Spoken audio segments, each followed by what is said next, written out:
Hello दोस्तों, आपका स्वागत है हमारे इस प्रोग्राम में जिसका नाम है दिस डे दैट ईयर। इस प्रोग्राम में हम रोज आपके लिए कुछ हिस्ट्री के चुनिंदा इवेंट्स के बारे में बताते हैं। तो चलिए जानते हैं कि आज के दिन ऐसा क्या हमारी हिस्ट्री में घटा था जो हमारे लिए जानना जरूरी है।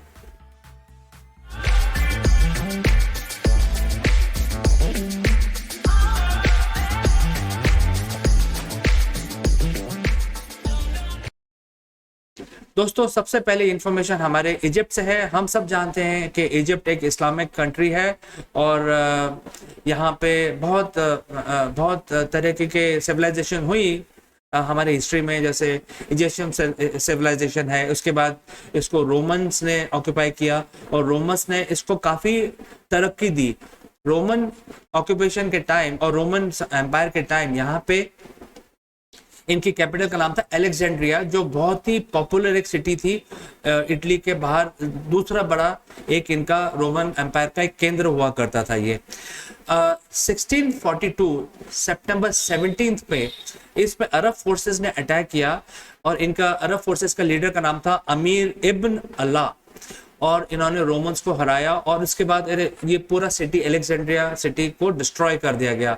इसकी एक बहुत ही फेमस लाइब्रेरी थी जिसमें बहुत पुराने पुराने ग्रंथ रखे थे ग्रीक स्कॉलर्स के, उन सबको जला दिया गया और ये पूरी शहर को ख़त्म कर दिया गया।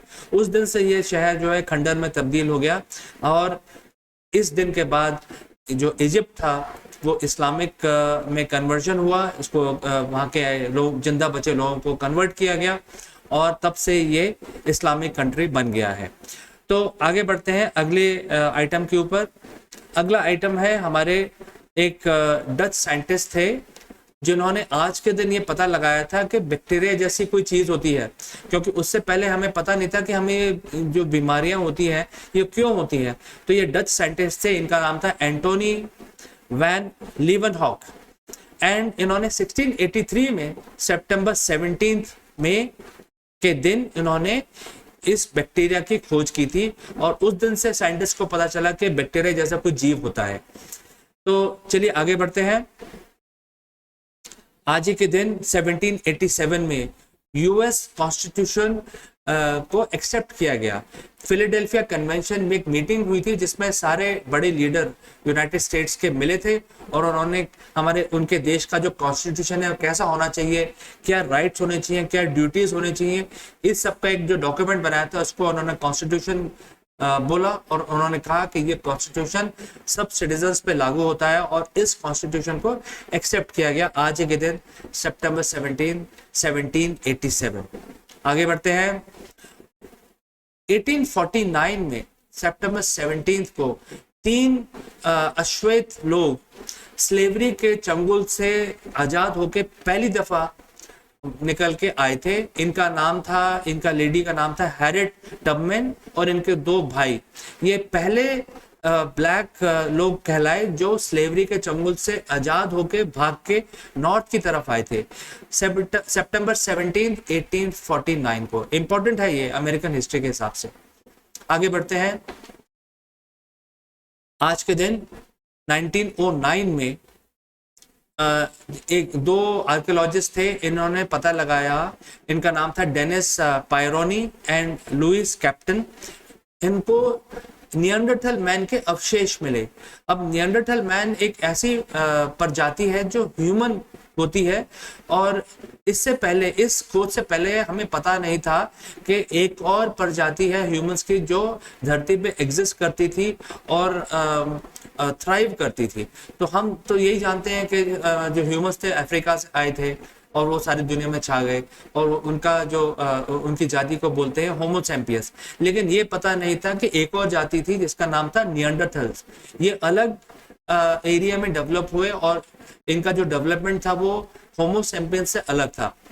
और कुछ ऐसी चीजें हैं आज के इंसान में जो हम होमो सैम्पियंस से हमने पाई हैं।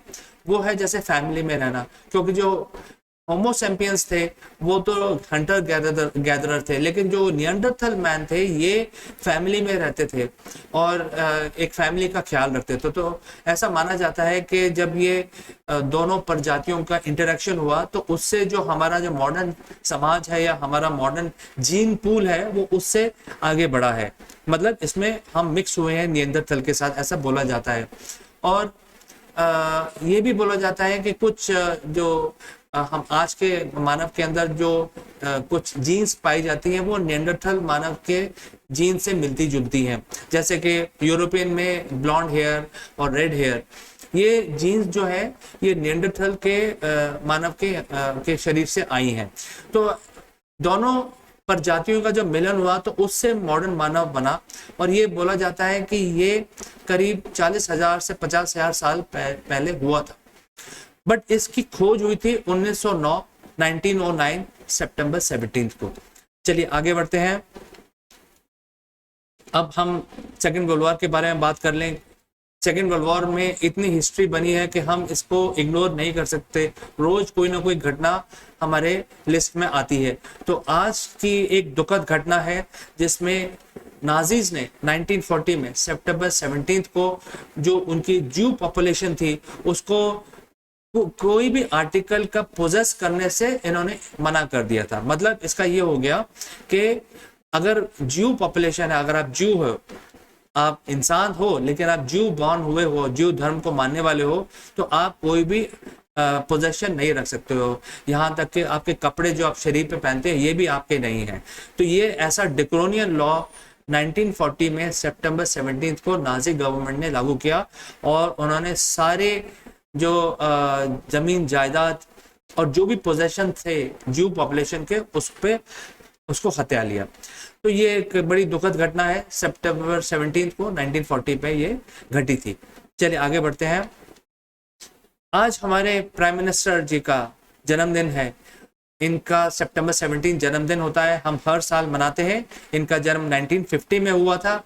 तो हम ये अपॉर्चुनिटी गंवाना नहीं चाहते। हम नरेंद्र मोदी जी को बहुत बहुत बधाई देते हैं उनके जन्मदिन की, और वो हमारे देश को ऐसे ही लीड करते रहे। आप जानते ही होंगे कि नरेंद्र मोदी जो है सबसे ज़्यादा लोगों ने दुनिया में, सबसे ज़्यादा लोगों ने इनको वोट देके जिताया है। इनका वर्ल्ड रिकॉर्ड है। दुनिया की सबसे बड़ी पॉलिटिकल पार्टी के लीडर हैं। दुनिया के सबसे बड़े डेमोक्रेटिक कंट्री के ये प्राइम मिनिस्टर हैं और दुनिया के सबसे बड़े लीडरों में माने जाते हैं। इनका इन्फ्लुएंस हर जगह पे है। अगर कोई भी मीटिंग मोदी जी के बिना कंप्लीट नहीं होती है। तो ये बहुत ही बड़े लीडर हैं हमारे दुनिया के, और हमारे भारत के लिए तो बहुत ही महान है। तो हम आपको विश करते हैं Modi ji, many many happy returns of the day. अपने व्यूअर्स को भी बोलेंगे कि आप अपने विशेस को मोदी जी तक पहुंचाएं। उन तक पहुंचने के लिए आपके पास बहुत सारे एवेन्यूज हैं। आप उनको इंस्टाग्राम और सोशल मीडिया अकाउंट्स में पहुंच सकते हैं। मोदी जी का ऐप है, उस पर आप उनको विश कर सकते हैं, और नहीं तो आप यूट्यूब पे भी उनको विश कर सकते हैं। चलिए आगे बढ़ते हैं। आज के दिन सितंबर 17 को 1976 में नासा ने अपना पहला स्पेस शटल को पब्लिक को दिखाया था। इस स्पेस शटल का नाम था एंटरप्राइज, और ये जो स्पेस शटल है ये सिर्फ डेमो पर्पस के लिए था।